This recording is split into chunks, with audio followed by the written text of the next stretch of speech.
Dhanik Bharat educational institutions inter IIT JEE NEET admission open. Tamil Nadu రాజకీయాల్లో సంచలన పరిణామాలు చోటు చేసుకున్నాయి. జాతీయ స్థాయిలో బీజేపీకి వ్యతిరేకంగా ఏర్పడిన ఇండియా కూటమికి డిఎంకే షాక్ ఇచ్చింది.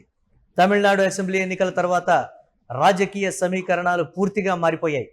అసెంబ్లీ ఎన్నికల్లో డిఎంకే అధికారాన్ని కోల్పోగా కొత్తగా అధికారంలోకి వచ్చిన సినీ నటుడు విజయ్ నేతృత్వంలోని టీవీకే మైనారిటీ ప్రభుత్వానికి కాంగ్రెస్ మద్దతిచ్చి ప్రభుత్వంలో చేరింది.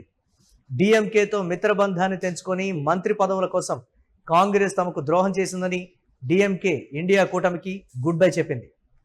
దేశ రాజకీయాలు క్రమంగా వేడెక్కుతున్నాయి. రాబోయే సార్వత్రిక ఎన్నికల లక్ష్యంగా అధికార ఎన్డీఏ ప్రతిపక్ష ఇండియా కూటమి ఇప్పటి నుంచే అస్త్రశస్త్రాలకు పదును పెడుతున్నాయి.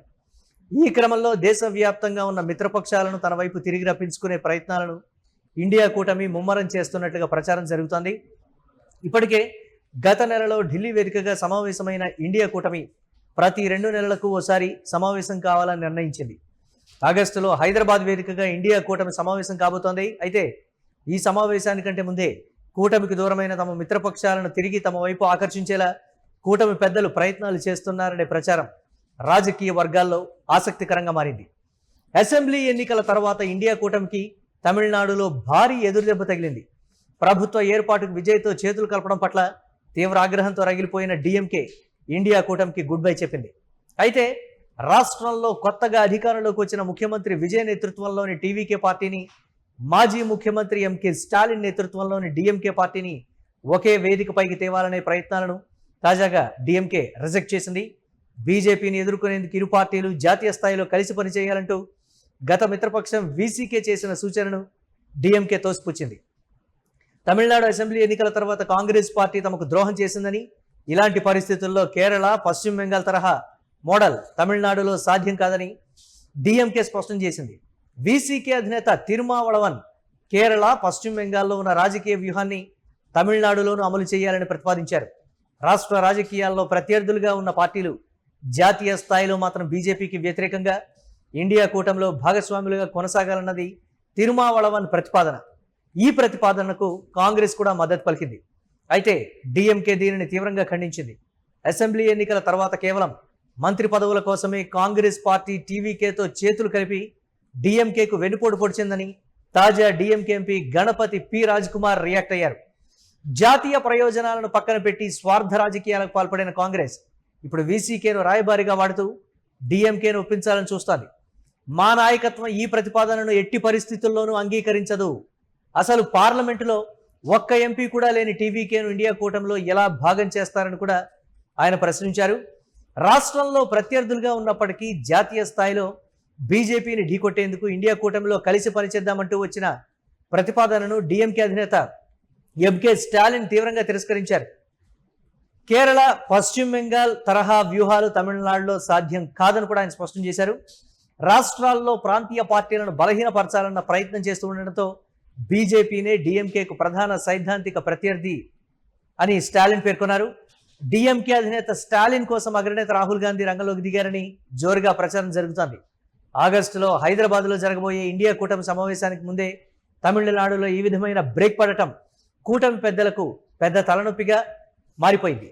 కూటమికి దూరమైన తమ మిత్రపక్షాలను తిరిగి తమ వైపు ఆకర్షించేలా కూటమి పెద్దలు ప్రయత్నాలు చేస్తున్నారనే ప్రచారం అయితే రాజకీయ వర్గాల్లో ఆసక్తికరంగా మారింది. తమిళనాట రాజకీయాలు డిఎంకే, కాంగ్రెస్ ఎప్పుడైతే విడిపోయాయో ఈ నేపథ్యంలో కాంగ్రెస్ పార్టీకే నష్టం తప్ప డిఎంకేకు నష్టం కాదు. ఇది ఆ సమయంలో టీవీకే పార్టీకి కాంగ్రెస్ పార్టీ మద్దతు ఇచ్చిన తర్వాత స్టాలిన్ చెప్పినటువంటి మాట.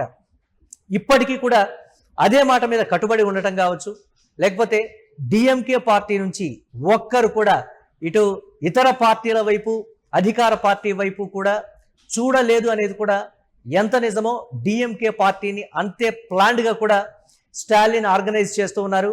మేము అంటే మమ్మల్ని వద్దనుకున్నటువంటి పార్టీకి మేము మద్దతు ఇవ్వం, మమ్మల్ని వద్దనుకోవడం కాదు, మమ్మల్ని వెన్నుపోటు పొడిచింది, మమ్మల్ని మోసం చేసినటువంటి కాంగ్రెస్ పార్టీని మేము ఇతర రాష్ట్రాల్లో మీరు చేస్తున్నటువంటి రాజకీయ వ్యూహాల్ని తమిళనాడులో అమలు చేద్దామంటే అది కుదరదు అని కుండబద్దలు కొట్టినట్టు స్టాలిన్ చెప్పడం కూడా ఇండియా కూటమికి ఒక పెద్ద తలనొప్పిగా అయితే మారినటువంటి పరిస్థితి ఉంది.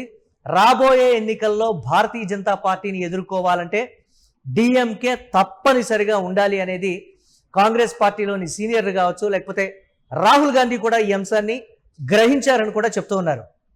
ఎట్టి పరిస్థితుల్లో టీవీకేకు ఒక్క ఎంపీ కూడా లేరు, భవిష్యత్తులో ఎంపీ స్థానాలు గెలుస్తారన్నటువంటి నమ్మకం కూడా గట్టిగా లేదు. ఒక పార్టీ స్ట్రక్చర్గా ఆర్గనైజ్డ్గా లేనటువంటి పార్టీని బేరీజు వేసుకొని మీరు ఏ విధంగా ఆ పార్టీకి మద్దతు పలికారు మమ్మల్ని వదిలిపెట్టి, ఇది అప్పుడు డిఎంకే ప్రశ్నించినటువంటి పరిస్థితి ఉంది. స్టాలిన్ క్లియర్ కట్గా తెగేసైతే చెప్పారు, తాము భారతీయ జనతా పార్టీ వైపు వెళ్ళము అలా అని చెప్పి మమ్మల్ని వెన్నుపోటు పొడిచినటువంటి కాంగ్రెస్ పార్టీకి మద్దతు ఇవ్వము అనేటువంటి మాట. ఐకమత్యంతో భారతీయ జనతా పార్టీని ఎదుర్కోవాలి. సిద్ధాంతపరంగా ఇటు కాంగ్రెస్ పార్టీకి డిఎంకే పార్టీకి భారతీయ జనతా పార్టీ సైద్ధాంతిక పరంగా విభేదాలు ఉన్నప్పటికీ కూడా దీనికి సంబంధించి కలిసి కట్టుగా ఎదుర్కొంటేనే భారతీయ జనతా పార్టీని నిలువరించగలం. ఇది చెప్పినటువంటి పరిస్థితి ఉంది. ఇతర రాజకీయ వర్గాలు దీనికి సంబంధించి ఎంత ప్రయత్నాలు చేస్తున్నప్పటికీ కూడా స్టాలిన్ ఎక్కడా తలొగ్గడం లేదు, ఎక్కడా మెత్తబడటం లేదు. తన కఠిన వైఖరిని ఓటమి తర్వాత కూడా స్టాలిన్ అదేవిధంగా స్ట్రాంగ్గా రిప్లై ఇచ్చినటువంటి పరిస్థితి అయితే ఉంది. చూడాలి ఈ సమావేశానికి సంబంధించి కావచ్చు, ముందే స్టాలిన్ని ఏదో విధంగా ఒప్పించి ఇండియా కూటమిలో భాగస్వామ్యం చేయాలి.